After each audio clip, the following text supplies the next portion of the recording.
Xavier, un deuxième véhicule phare que vous présentez sur le même week-end, chapeau les gars, du boulot, c'est la nouvelle série 1 avec un sérieux facelift là quand même.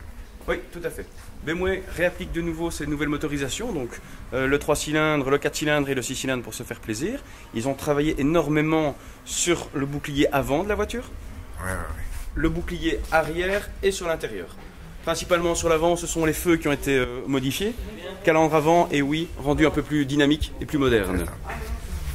Au niveau de l'intérieur de la voiture, tout à fait. Les gros changements sont une disposition un peu différente au niveau du GPS, des choix de matériaux pour finir le tableau de bord un peu plus élégant, plus brillant, et une innovation technologique qui est le capteur de collision. Vous avez un bouton panique dans la voiture, disponible à souhait, une pression, vous êtes en ligne avec un système de sécurité de chez BMW qui peut organiser des secours pour quoi que ce soit.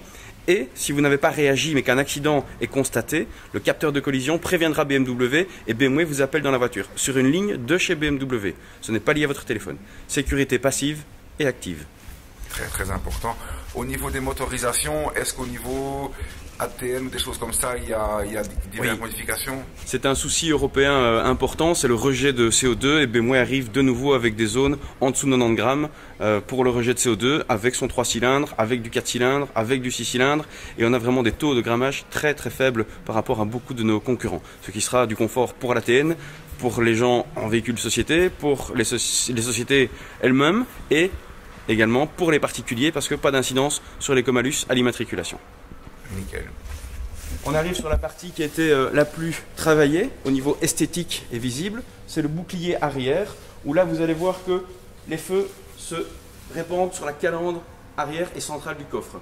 Ça a permis d'ouvrir un peu plus le coffre au niveau de sa largeur, ça permet d'avoir un signalement lumineux beaucoup plus important au niveau d'un freinage d'urgence, d'un clignotement, et ce L qui va désigner l'arrière des BMW. Beaucoup de marques sont sensibles à ce signalement et la reconnaissance juste avec le flux avant de lumière et le flux arrière de lumière.